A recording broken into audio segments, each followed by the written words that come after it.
Retomando então o nosso estudo do nosso livro Nas Fronteiras da Loucura, de Manuel Filomeno de Miranda, capítulo 29, Mecanismos da Recuperação. Nós acompanhamos, na parte inicial do nosso livro, os comentários, que nós vimos, entre Dona Angélica e Roberto. Vimos também dos sonhos que eles tiveram, Vimos ali também as orientações que Julinda começava a receber para se fortalecer.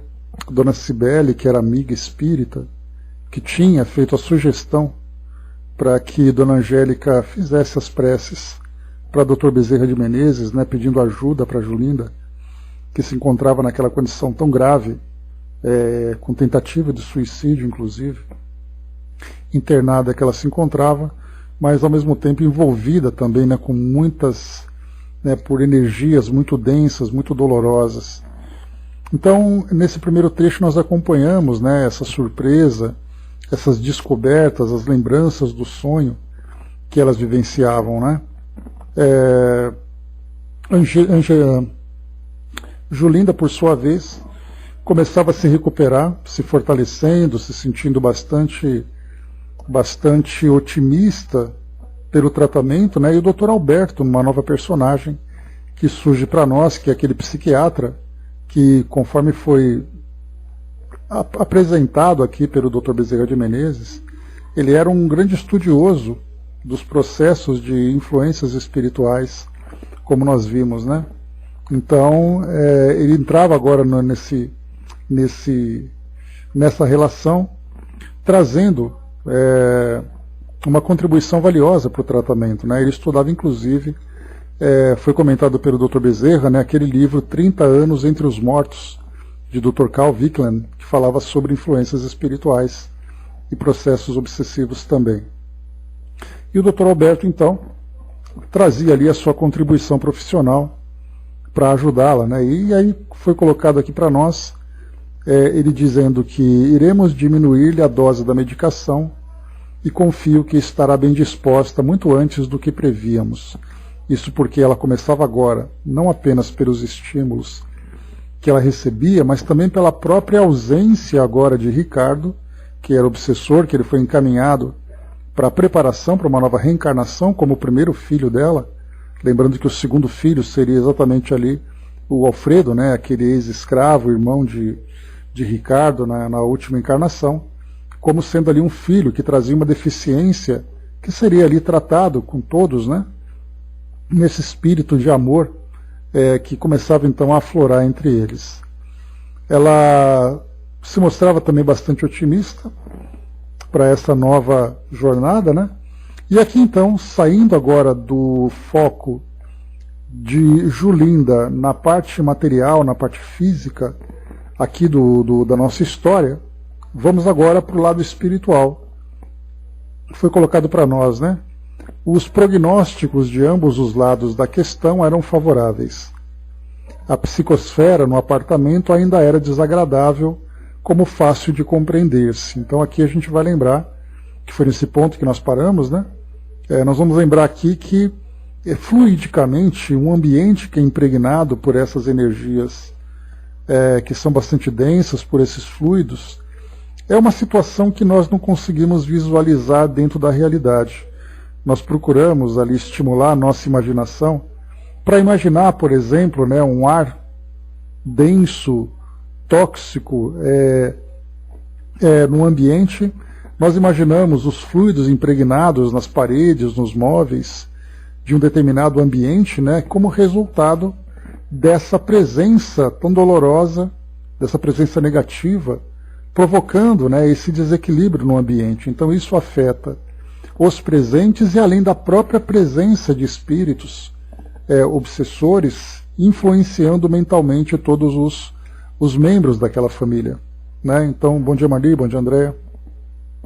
Então aqui mostra para nós essa situação, essa condição desagradável do ambiente dela. Eu me recordo de um livro que eu li, não lembro qual é o nome, mas que falava muito disso, que um grupo de espíritos trabalhadores do plano maior foram visitar um ambiente, uma residência, e eles descreveram algo que a gente vê muito parecido nos filmes de ficção, meio filme de terror que nós encontramos hoje, né? Então aquelas paredes com lodo grudado, com aquele ar, um ambiente com ar mais nebuloso. Então, mesmo que nós procuremos encontrar essas pequenas referências aqui na nossa ficção, nós não conseguimos imaginar exatamente essa realidade. Mas, através dessas descrições, a gente pode imaginar esse ar irrespirável para o espírito que os encarnados acabam vivenciando.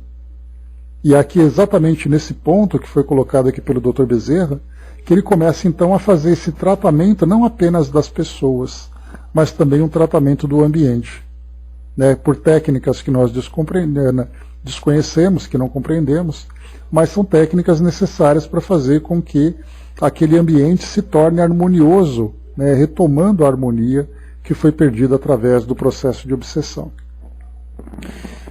O amigo espiritual convidou-nos à oração, após a qual teceu oportunos comentários sobre a obsessão que põe o indivíduo nas fronteiras da loucura facilmente, derrapando para o descontrole dos centros da razão, de retorno muito difícil. Né? Então aqui começa através da prece e vem aqui agora algumas orientações importantes. Né? O Elcio lembrou, né, dos espíritos desencarnados ali presentes. Pois é, só o ambiente. Nós vamos acompanhar, inclusive, se eu não me engano, no livro Sexo e Obsessão, que nós vamos encontrar aqui em breve, traz uma situação que eu já comentei com vocês em outras oportunidades, né, de um processo obsessivo que estava acontecendo, que estava em andamento, e colocaram uma jovem que havia cometido suicídio, e ela havia sido recrutada, né, por esses espíritos, infelizmente ainda nessa condição tão inferior, e ela ficava, a missão dela era ficar dentro da casa daquelas pessoas. E a própria presença dela, pelas irradiações mentais que ela emanava, já era o suficiente para ela provocar um efeito bastante negativo nos habitantes. Ela não fazia nada, ela simplesmente ficava na casa. Diferentemente, né, de outros casos que nós acompanhamos, como foi o caso aqui de Julinda, onde tínhamos dois espíritos ali, né, minando a consciência dela, minando a mente dela. E ao mesmo tempo também no livro Libertação, onde nós tínhamos Margarida também sendo constantemente bombardeada por aquelas ideias, por aqueles pensamentos pessimistas. Então, nesse caso aqui que eu comento com vocês, a simples presença dela já é o suficiente. E ele irradiava aquilo e as pessoas iam naturalmente entrando em sintonia com ela, né, naquele sentimento de depressão, naquele sentimento de angústia, de sofrimento, e isso acabava refletindo no modo de pensar, no modo de sentir e no cotidiano daquelas pessoas. Né? Então há também o ambiente por si só e ao mesmo tempo também a própria influência daquelas pessoas. O Elcio lembrou aqui, né, a modificação mental depende do espírito encarnado ou desencarnado, e nem sempre é possível que o espírito tenha, que as pessoas tenham autonomia para fazer isso. Porque às vezes o estado é tão depressivo, tão doloroso, que ela não consegue recuperar por si só. E ela precisa então de recursos, como é o caso que nós estamos vendo aqui de Julinda. Né? Mas vamos lá, em breve a gente vai entrar nessa passagem, eu espero, né, e imagino, mas de qualquer forma já fica para nós aqui essa ideia de como é essa influência espiritual tão negativa que acaba afetando as pessoas. Dudu colocou, né, você sabe, assim que minha mãe desencarnou, eu saí do hospital e fui em casa. Ao entrar à noite já em casa, no caminho para o quarto dela, saíram vários espíritos do quarto onde sugavam fluidos na cama dela, né? Eram alguns até meio escurecidos, que me deu medo, né? Corri para fora de casa, né? Deu medo, né? Mesmo. Pois é, imagino, né? Eu tomei minha casa 3 dias depois. Então a gente vê muito isso, né? Por mais que nós não tenhamos a intenção de entrar nessa sintonia, o dia a dia, por isso que Jesus coloca no Evangelho, vigiai e orai, exatamente porque essa vigilância nossa é fundamental. A gente acaba se deixando levar pela rotina, pelas atividades do cotidiano, e a gente acaba se esquecendo dessas questões que são tão importantes. E mesmo nós que temos esse conhecimento, doutrinário, esse conhecimento, né, essa rotina dentro do trabalho, nós acabamos nos deixando levar. Porque nós ficamos muitas vezes mais presos na teoria do que na prática, e a vivência é fundamental. Né? Então essa vigilância nossa acaba permitindo que nós encontremos situações dessa natureza. Isso é muito comum. Porque, mais uma vez, né, nós temos o conhecimento da realidade espiritual, mas o dia a dia acaba se tornando muito mais impactante, muito mais concreto, digamos assim, para todos nós, porque a vida espiritual para nós acaba sendo ainda algo muito abstrato, porque nós estudamos, nós estimulamos aqui a nossa razão, fortalecemos a nossa fé, mas o dia a dia para nós é concreto, né? Então a gente se deixa mais levar por essa realidade. Por isso, então, quanto mais nós estudamos, quanto mais nós nos esclarecemos, mais próximos dessa realidade espiritual nós nos encontramos. Né? E isso se reflete naturalmente, né, nas nossas ações no dia a dia. Né? No falar, no agir, no pensar, nas atividades, nos trabalhos, no relacionamento. Tudo isso reflete exatamente nessa nossa condição espiritual. Vamos lá. Entre os apontamentos com que nos enriqueceu o raciocínio, afirmou. Aqui então o Dr. Bezerra de Menezes esclarecendo. Em toda a gênese da loucura há uma incidência obsessiva. Então ele fala sobre a origem daquilo que é chamado de loucura, que nós podemos dizer o desequilíbrio da saúde mental, sempre há uma incidência obsessiva. Desde os traumatismos cranianos às manifestações mais variadas, o paciente, por encontrar-se em curso na violação das leis do equilíbrio, padece simultaneamente a presença negativa dos seus adversários espirituais que lhe pioram o quadro. E aqui é algo interessante. Quando nós falamos sobre adversários espirituais, nós lemos aqui nos livros, né, essas histórias que trazem raízes em existências anteriores, esses sentimentos tão profundos de ódio que ficam nos acompanhando durante tanto tempo, essas inimizades tão contundentes, né? A gente lê tudo isso e a gente fica se perguntando, poxa, mas será que eu tenho isso também? Será que a minha realidade me coloca numa condição assim, que no passado eu fiz um mal tão grande a ponto de criar inimizades tão graves assim? Quando nós falamos em adversários, nós vamos dizer aqui simpatias e antipatias nos mais variados graus. Eu posso, por exemplo, não ter uma relação tão dolorosa, como nós vemos aqui nessas descrições, com espíritos, mas eu posso criar antipatias pelo meu modo de ser, pelo meu modo de pensar, trazendo inclusive, né, essas diferenças do passado. Então não necessariamente algo tão grave, mas o suficiente para provocar em mim esse tipo de desequilíbrio a partir dessas influências, dessas presenças. Né? E até mesmo, né, a gente lembra sempre que Kardec coloca lá no Evangelho segundo o Espiritismo, no capítulo 5, né, as causas das aflições do passado e as causas das aflições do presente. E ele lembra que as aflições do presente são muito maiores e mais frequentes do que aquelas do passado. Quando a gente pensa, né, poxa vida, mas esse problema que eu estou vivendo certamente é resultado do passado. E na verdade, se nós fizermos uma pequena retrospectiva, nós vamos encontrar em tempos muito próximos de nós aqui, escolhas que nós fizemos que acabaram gerando esses momentos difíceis. Portanto, quando se trata das relações, muitas vezes são comportamentos que eu tive atualmente que acabaram gerando esse tipo de relação bastante negativas, né, que provocam em nós esse sofrimento todo. Então, como se não bastasse a minha própria condição dessa instabilidade psíquica que todos nós vivemos, né, pelas dificuldades do cotidiano, pelas frustrações, pelos medos que nós temos, isso tudo então acaba sendo potencializado por essas mentes com as quais nós entramos em sintonia e acabam aprofundando ainda, acabam ampliando cada vez mais as nossas dificuldades. Né? Então, o que o Dr. Bezerra coloca para nós é que nesses casos mais graves de loucura, ou até mesmo num traumatismo craniano que leva uma pessoa a ter ali as suas limitações intelectuais, até nisso as influências espirituais acabam surgindo. Então, né, isso é parte do nosso cotidiano, exatamente pela nossa própria condição de espíritos em mundo de provas e expiações.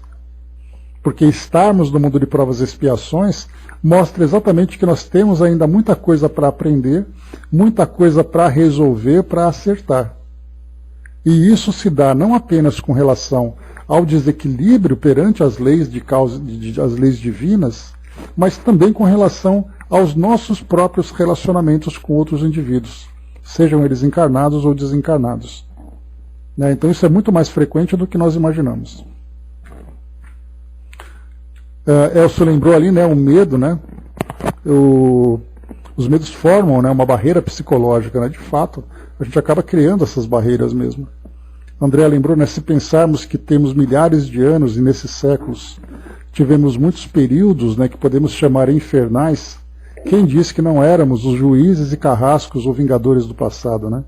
Prefiro não saber, mas tenho certeza que boa coisa não fui, mas boa coisa seremos, né, Andréa? Então o caminho vem lá de trás, um caminho tortuoso, um caminho problemático, mas agora é um caminho que começa a ficar cada vez mais reto, né, mais direcionado para esse objetivo que nós abraçamos. Então é isso que é importante para nós. E ele segue para nós aqui.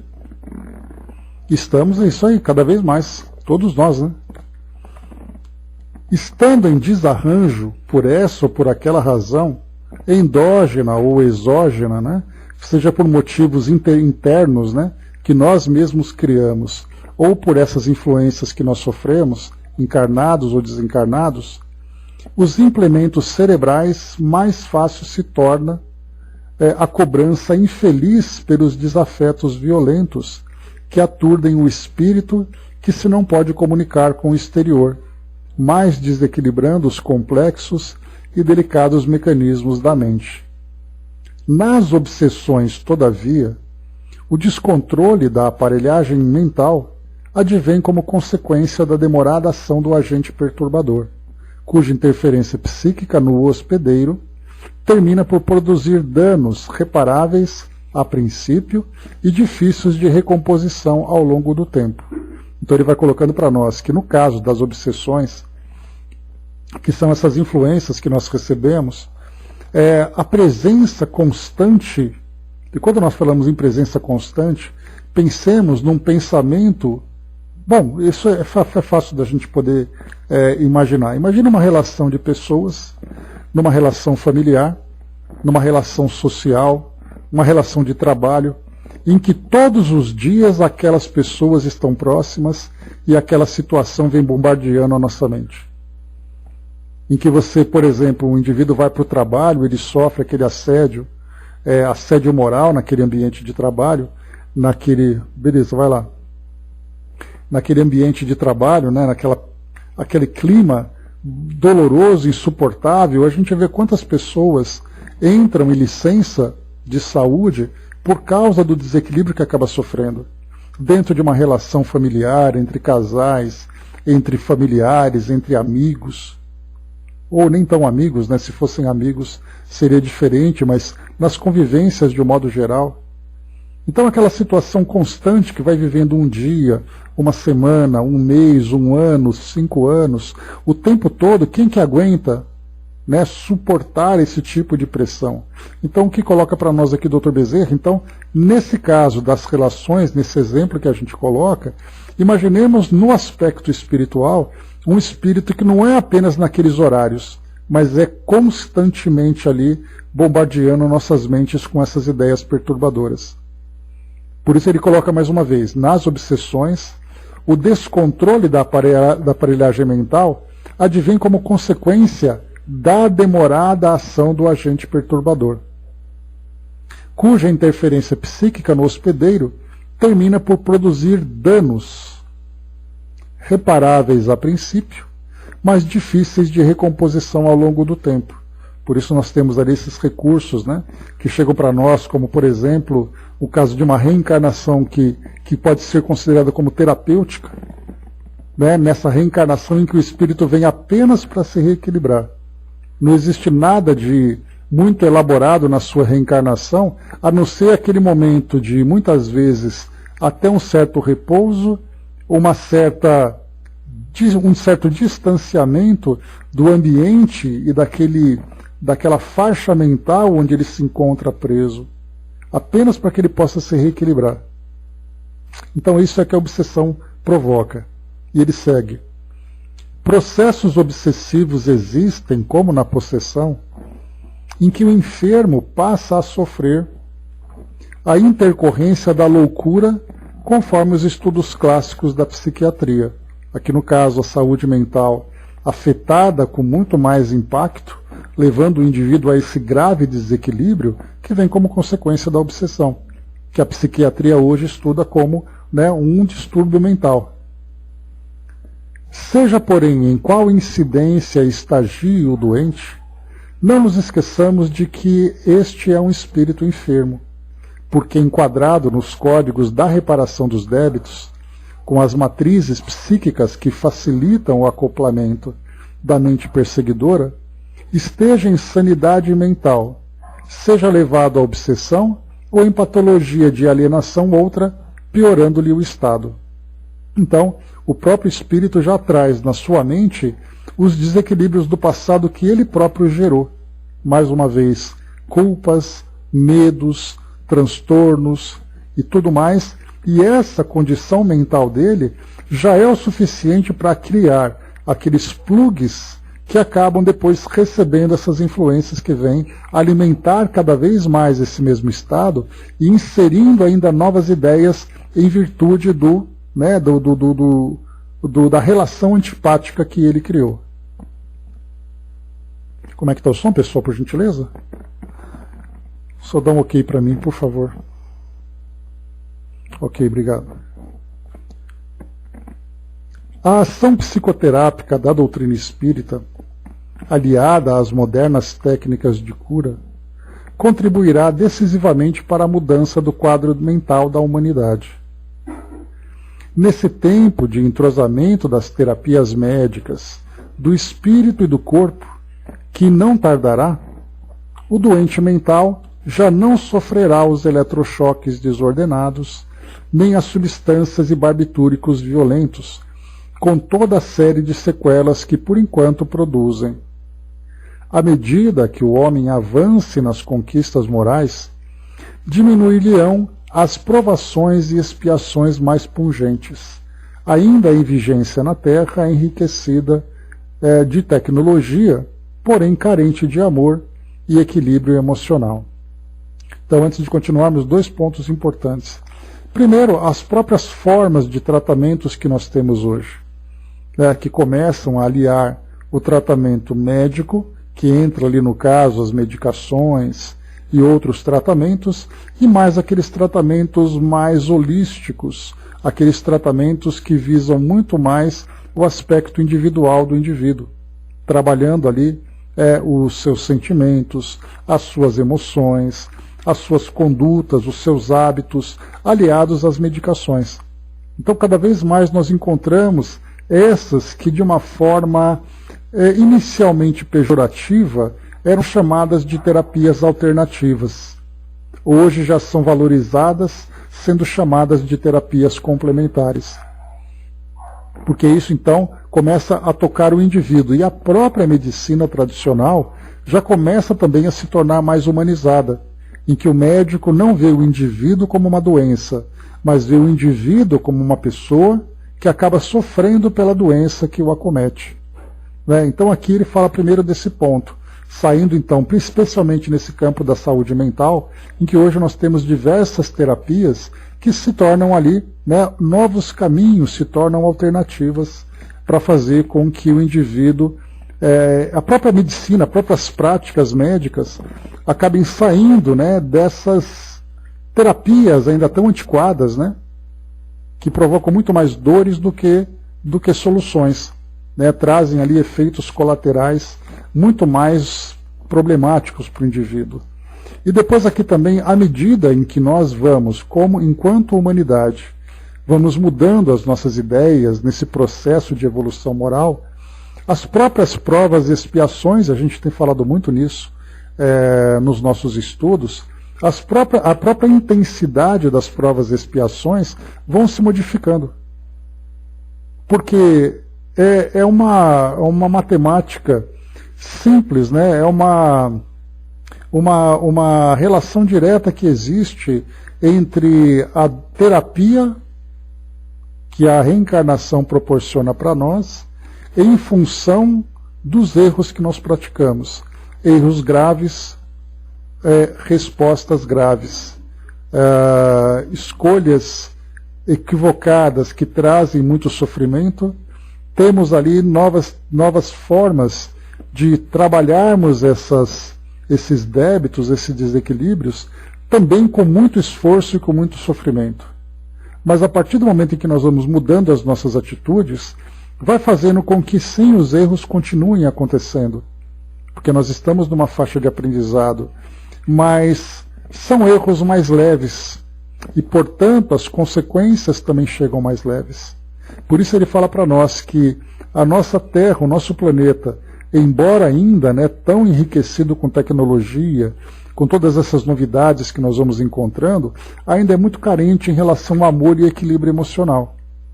E aí a gente vai lembrar sempre que as próprias religiões, que são escolas do espírito, vão amadurecendo.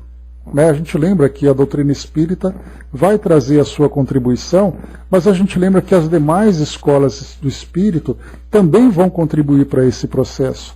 E para isso, naturalmente, precisam também amadurecer. Como a própria doutrina espírita também precisa amadurecer. No sentido da nossa compreensão. Porque quantas pessoas vão ao centro espírita esperando milagres?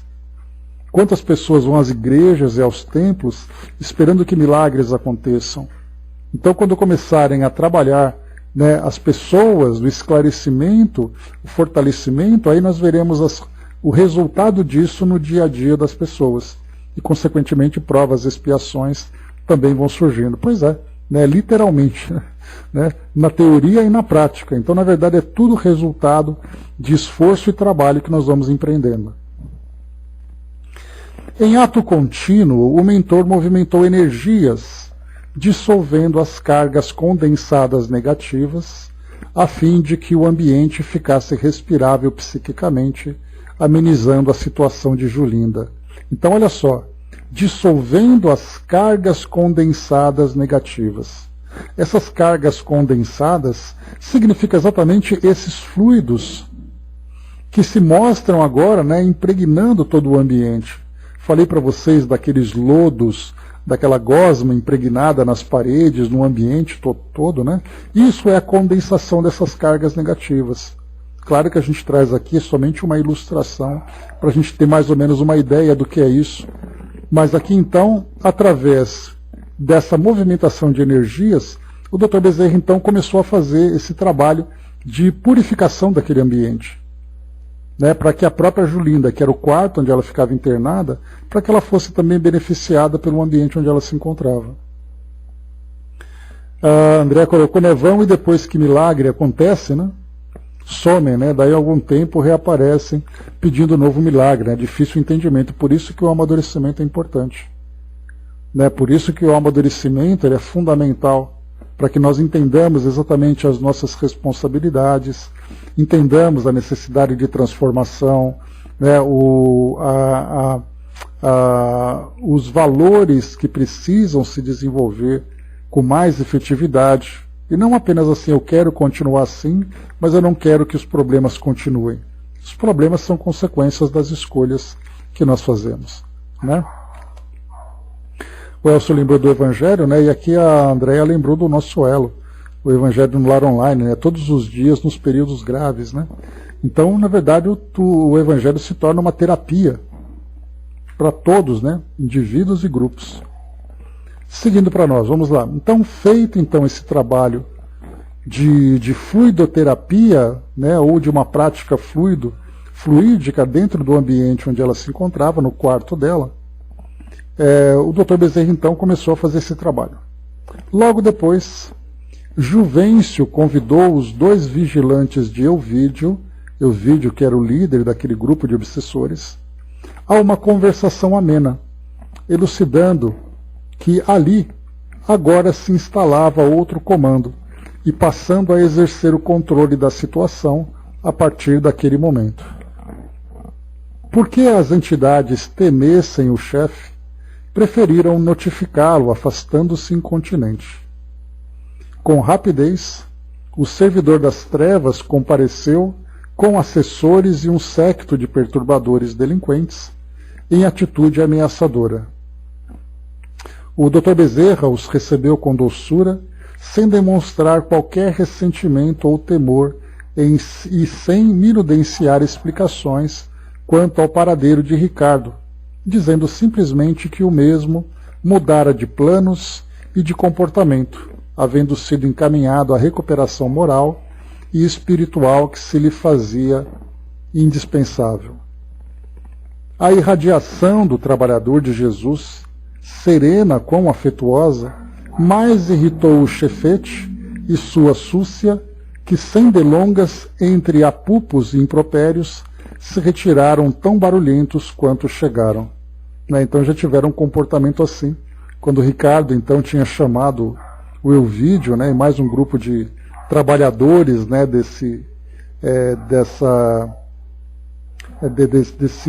dessa turma, e então eles chegavam da outra vez, fazendo barulho, xingando, brigando e tudo mais, e aqui é a mesma coisa também. Aqui mais uma vez, o Filomeno de Miranda nos poupou aqui, dos detalhes, mas apupos e impropérios dá para a gente ter uma ideia do que foi falado, do que foi gritado. O Dr. Figueiredo completou a tarefa do benfeitor, destacando 2 auxiliares desencarnados do hospital para cooperarem com Juvencio no atendimento e guarda da paciente em renovação. Nos processos de desobsessão passam despercebidas as atividades que têm lugar no nosso plano de ação, no qual a luta é muito mais tenaz, onde se deslindam os laços apertados das causas complexas e da problemática alienante. Então aqui ele vai lembrando que aquilo que nós falamos hoje de um processo de desobsessão, nós vemos ali algumas práticas, as práticas no centro espírita, onde nós temos fluidoterapia, temos ali as reuniões de desobsessão, temos ali o trabalho individual daqueles que são os pacientes desse tratamento, mas nós aqui ignoramos todo o trabalho que é feito no plano espiritual. Infelizmente, pois é, fluidoterapia, passes e tudo, mas aqui nós ignoramos aquilo que acontece no plano espiritual, que é a mobilização de equipes, o enfrentamento dessas entidades, esse trabalho também fluidoterápico, para transformar o ambiente, fortalecer os pacientes. Então ele vai colocando assim que nesse plano de ação, o trabalho é muito mais intenso do que aquele feito pelos encarnados. De bom alvitre, portanto, é que os membros das atividades obsessivas resguardem-se ao máximo na oração, na vigilância e no trabalho superior, na caridade, precatando-se de sofrer o desforço daqueles que se veem frustrados nos planos nefastos de perseguição. Sabendo-se em desbaratamento, não poucas vezes investem furibundos contra os trabalhadores de boa vontade, domiciliados na matéria, agredindo-os, arremessando-lhes pessoas violentas, maledicentes ou cruéis, com o objetivo de descoroçoá-los no ministério socorrista com que lhes facilita o prosseguimento do programa infeliz. Então aqui ele vai lembrando que o trabalho feito, não apenas por parte do plano espiritual, mas também pelos encarnados responsáveis por essa tarefa, é muito importante aquela ação contínua de aperfeiçoamento, de aprimoramento, de fortalecimento, de vigilância na oração, tudo isso para que se sintam também protegidos. Porque aqui, como foi colocado, observando, no caso da perspectiva dos obsessores, dos líderes que são responsáveis por esses processos, percebendo que está havendo ali uma interferência nos seus objetivos, começam não apenas a atacar o paciente, intensificando suas ações, mas passam também a acompanhar e investir contra os trabalhadores, trazendo sempre, né, aquele sentimento de desânimo. Como foi colocado, né, então eles têm ali pensamentos, ações, arremessando-lhes pessoas violentas, maledicentes ou cruéis, exatamente para que comecem a se sentir desanimados.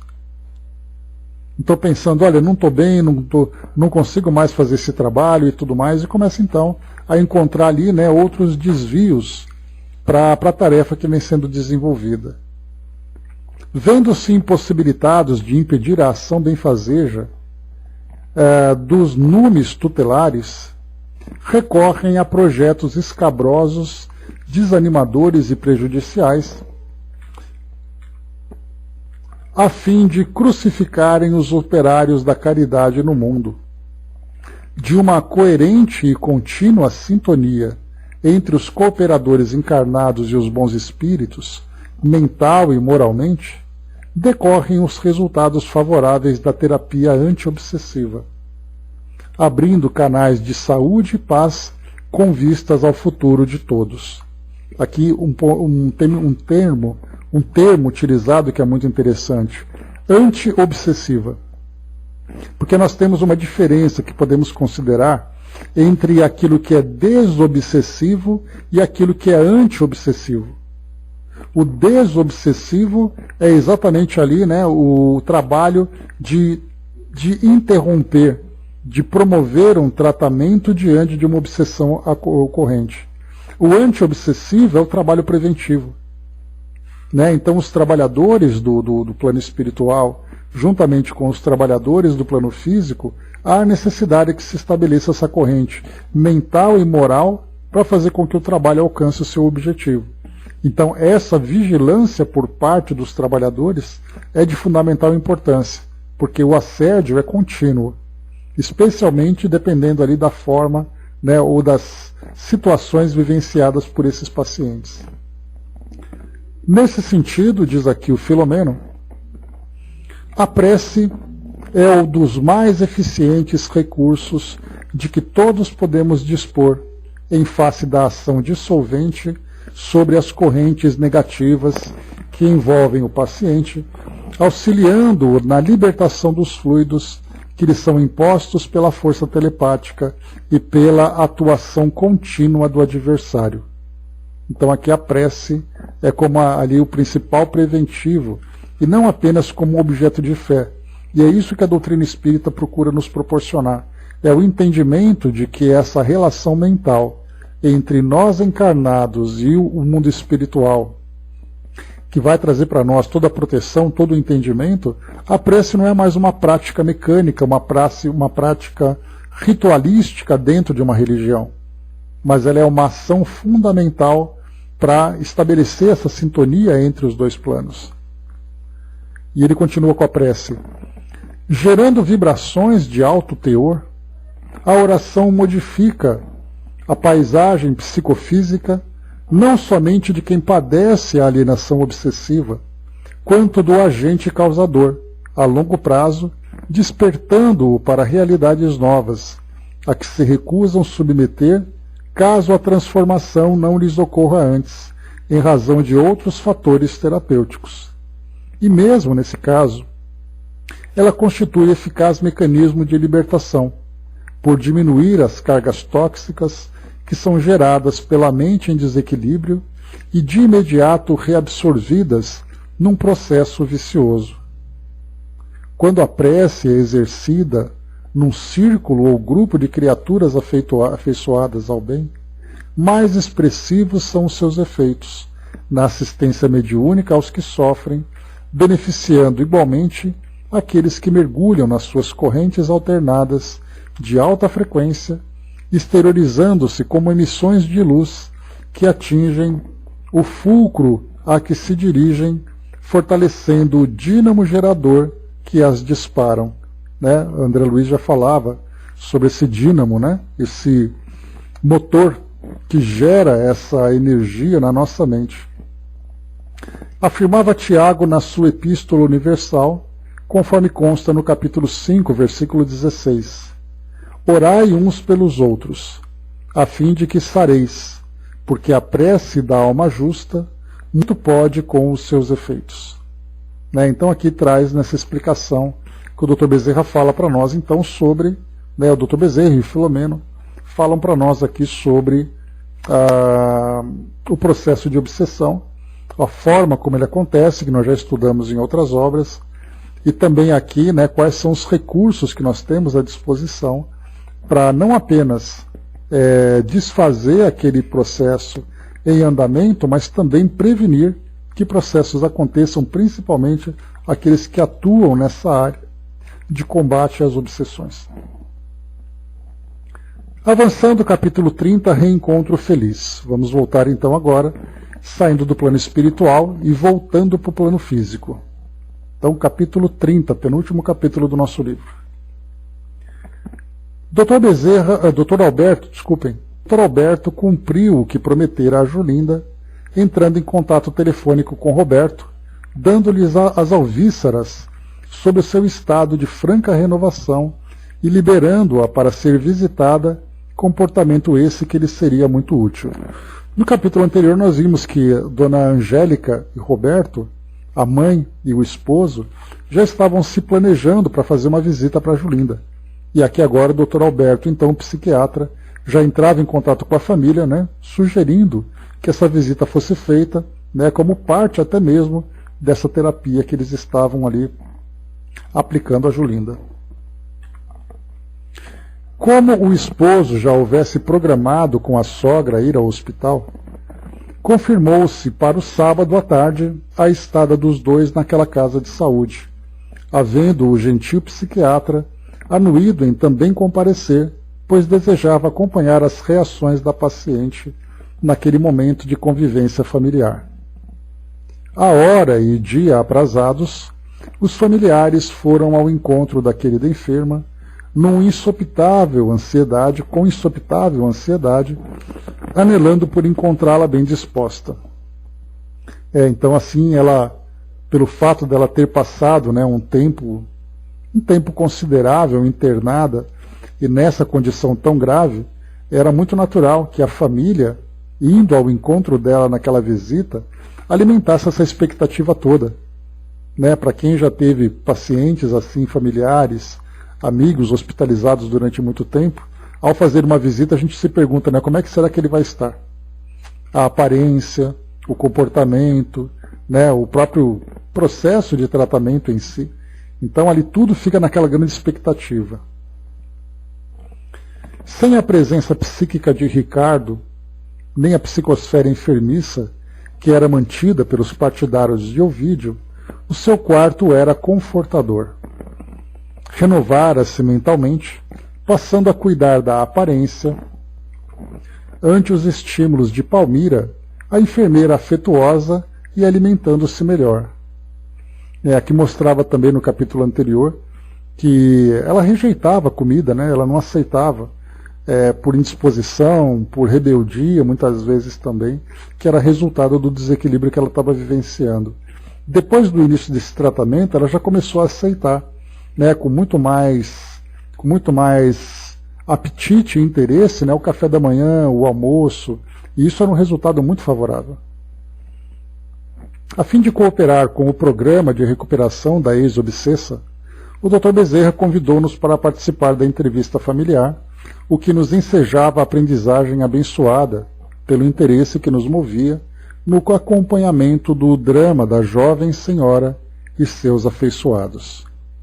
Assim sendo, quando chegaram os esperados afetos, ali já nos encontrávamos em atitude de respeito pela sua intimidade e com carinho fraterno pelas suas existências preciosas. O reencontro teve lugar em agradável sala de estar, por sugestão do médico, assim diminuindo quaisquer impressões penosas para os familiares ou constrangedoras para a internada. Até porque também aquele quarto era ali, embora agora ele se apresentasse com uma aparência diferente, ele era ali o ambiente de recordação daquela fase mais difícil. E aí, saindo do quarto e entrando nessa sala de estar, um ambiente arejado, um ambiente diferente, isso provoca, não tenhamos dúvida, um efeito muito favorável nos pacientes e nos familiares. É aquela visão mais saudável, mais otimista, né? Então isso era também observado aqui pelo médico. Ao ver Roberto e a mãe, ainda denotando alguma debilidade orgânica e apresentando alguns tiques nervosos, Julinda abraçou-os em lágrimas incontidas, comovendo os visitantes. Tenho sofrido como só Deus sabe, externou em pranto comovedor. Todos são bondosos comigo, mas padeço estranhos pesadelos e compreensões que me enlouquecem. Compreendemos, querida, atalhou-a o esposo, inspirado pelo irmão Juvencio. Podemos imaginar o que lhe sucede. Todavia estamos unidos na mesma dor, embora em situações diferentes.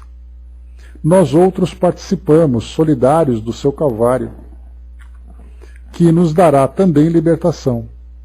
Recorde que se não houvesse sucedido a crucificação do justo, a humanidade não teria a glória da ressurreição, com que ele nos acena liberdade e glória totais.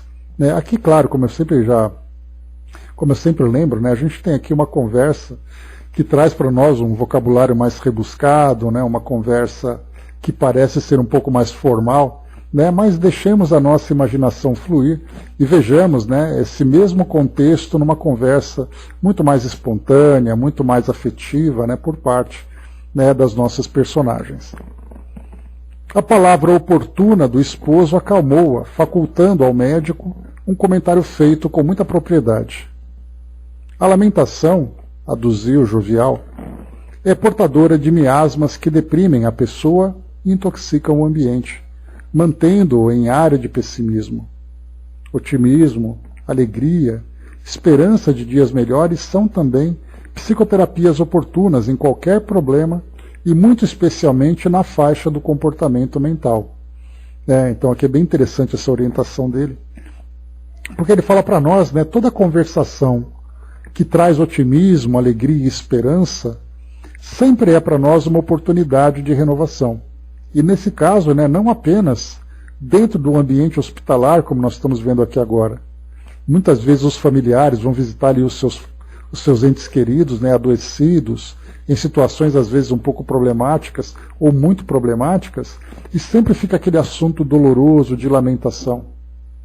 Mesmo às vezes sabendo que um desfecho pode não ser aquele que nós esperamos, em que, infelizmente, um ente querido está ali encaminhando para a desencarnação, é necessário, é importante a manutenção desse pensamento positivo. E no caso nós, que somos espíritas, então, mais do que isso é uma obrigação.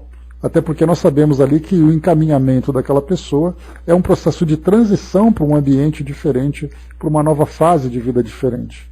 Então nós vemos muito nos hospitais, quando um paciente vai receber uma visita, alguns profissionais ali vão conversar com os familiares para que tragam ali essas ideias mais positivas, mais elevadas para o paciente, para que ele possa também se recuperar. E isso mostra até que a mudança do padrão vibratório, e Joana lembra muito sobre isso, ela traz ali uma transformação, um impacto muito positivo, não apenas psiquicamente, mas organicamente também.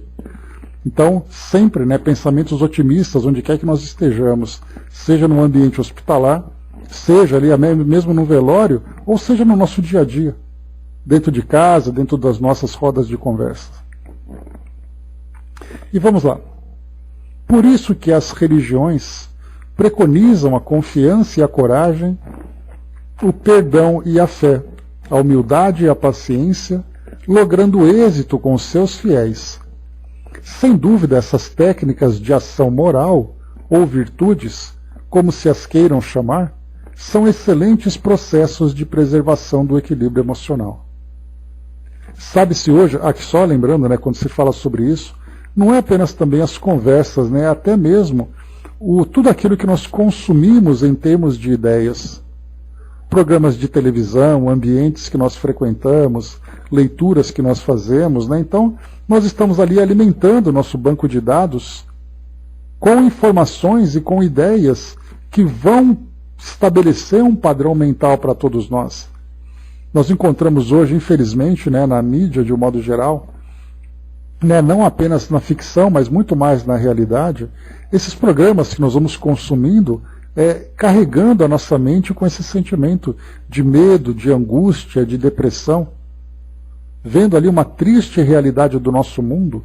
Então não é a questão da alienação, eu vou me afastar de tudo isso, mas é exatamente ser mais seletivo, porque essas escolhas que nós fazemos sobre aquilo que vai abastecer a nossa mente com essas imagens, é aquilo que nós vamos estabelecer como irradiação da qualidade do nosso pensamento. Então é muito importante a gente ter esse cuidado, manter essa vigilância. É questão de livre-arbítrio, André? E exatamente isso, nós fazemos isso de uma forma muito natural. Nós ficamos, às vezes, preocupados com aquilo que nós vamos consumir em termos de alimento.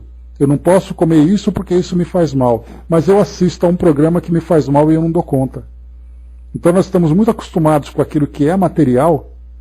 Ou eu comi coisa que não me faz bem, ou eu comi demais, ou eu como de uma forma irregular, mas no que diz respeito às questões da mente, do pensamento, das ideias, nós somos absolutamente indisciplinados. Eu fico comendo aquela comida vegetariana, vegana, tomando todo cuidado, fazendo exercícios para o corpo físico, mas as minhas conversações e as minhas ideias são totalmente tóxicas.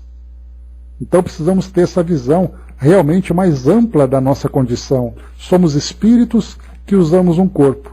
E temos que estabelecer exatamente esse padrão mais saudável para todos nós. Trabalho saudável, ambiente saudável, relações saudáveis, ideias saudáveis. Então tudo isso traz para nós ali um complemento significativo para a nossa saúde como um todo. Pois não vejo o programa, mas como batata frita, O outro deixa de comer batata frita, mas vê o programa. Então cabe a nós aqui fazermos as melhores escolhas. Sabe-se hoje, cientificamente, que a boa palavra proferida com entusiasmo, que faz o cérebro e o hipotálamo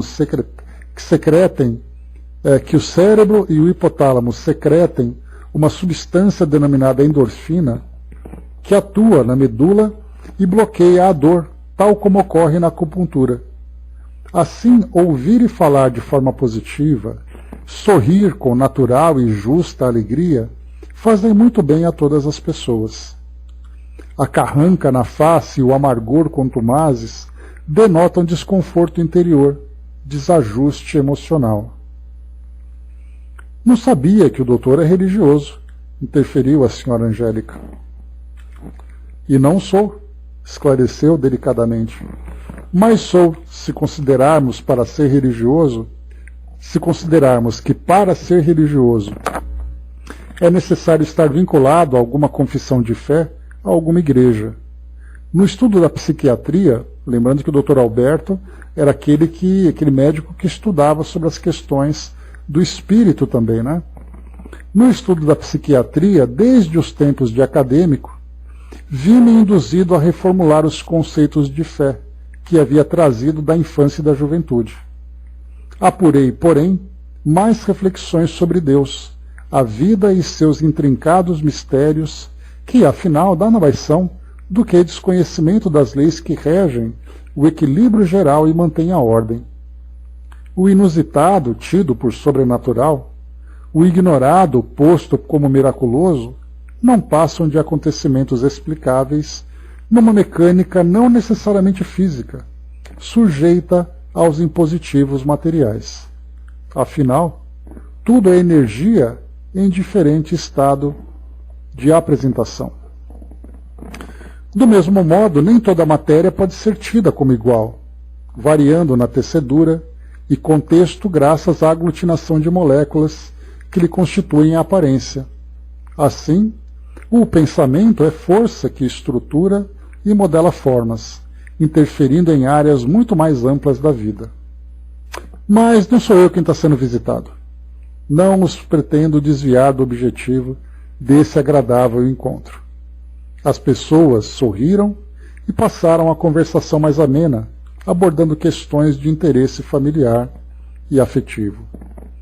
O médico, percebendo a necessidade de maior discrição, justificou-se para sair por um pouco, informando que voltaria mais tarde. Sentia-se gratificado com a reação da moça e com o brilho que tinha nos olhos ao receber as flores que o marido lhe trouxera, bem como os doces com que a mãe lhe brindara. Eram prenúncios seguros de reequilíbrio. Os esposos de Dona Angélica não ocultavam as alegrias que se lhes desenhavam nos semblantes iluminados pela esperança. Bom, então aqui a gente para, pessoal. Nós vamos continuar no próximo encontro, a partir desse ponto, em que nós veremos ali que agora vem... Primeiro nós tivemos aqui uma impressão inicial dessa visita, né, da presença da mãe, do esposo, o médico, a paciente. Então vimos ali, né, tudo aquilo que iniciava a visita. E a partir de agora, então, nós teremos, né, o desenrolar, né, dessa visita, a conversa entre os familiares, o planejamento para o futuro deles, já que Julinda se encontrava nesse processo de recuperação, a família também já trazia esse grande otimismo, e ali então começava, né, o planejamento da vida deles a partir daquele momento. Então a gente vai ver isso no nosso próximo encontro, então. Então é isso. Fechando por aqui o nosso estudo de hoje, concluindo aqui, né, esse trecho final, lembrando, né, por que eu não encerrei esse livro na sexta, no lugar da Revista Espírita? Não, porque tem muita coisa ainda, Dudu. Tem muita coisa ainda, esses capítulos, esses 3 últimos capítulos, eles são muito longos, não dá para fazer de uma vez só. Né? Então, assim, eu peguei um pedacinho só. No próximo encontro nós teremos ainda a segunda parte. Eu não sei se eu vou conseguir terminar a segunda parte. Eles são muito longos mesmo, né? E André já está ali, né? Já está mordendo a mesa ali já. A Revista Espírita é Revista Espírita, né, André? Mas com calma a gente vai. Eu vou planejar aqui para a gente concluir numa semana, para numa próxima segunda a gente finalizar direitinho. A Angelina colocou aqui para nós, né? Não sei se acontece com os médiuns do grupo. Às vezes na madrugada alguns irmãos nos levam para conhecer regiões negativas do mundo espiritual deploráveis. O nosso orientado sempre nos fala, são oportunidades para o médium saber que não existem apenas regiões de paisagens belas. E é também maus. Todo aprendizado é também para os médiuns perderem o medo de ir a outros lugares. O médium será testado sempre, pois ele, como instrumento do Pai, está para ajudar bons e maus. Todo aprendizado seria necessário, né? Todo aprendizado é necessário para o aprendizado, né? Todo orientador, tá bom, Janina? Deixa eu ver aqui. Nosso orientador, né, sempre fala. Então é isso, né? Então tá ali, ó. Então, e isso a gente lembra, né, que é até mesmo uma provocação para aqueles que não são médiuns ostensivos, né? Que a gente não lembra de nada. E vocês ficam contando essas aventuras do plano espiritual, mas tudo bem. Vai chegar a nossa vez, né, pessoal? Mas de qualquer forma, né, então tá ali, né, esses desdobramentos, essas experiências, né, o Chico e o Divaldo já contaram várias vezes, mas é claro que as experiências deles são muito mais profundas do que os médiuns, de um modo geral, acabam vivenciando. Mas nós já vimos aqui em vários livros, né, essas experiências de desdobramento, seja no plano espiritual, nas instituições onde os tratamentos se desenvolvem, sejam nessas regiões inferiores, né, onde ainda existe ali muito sofrimento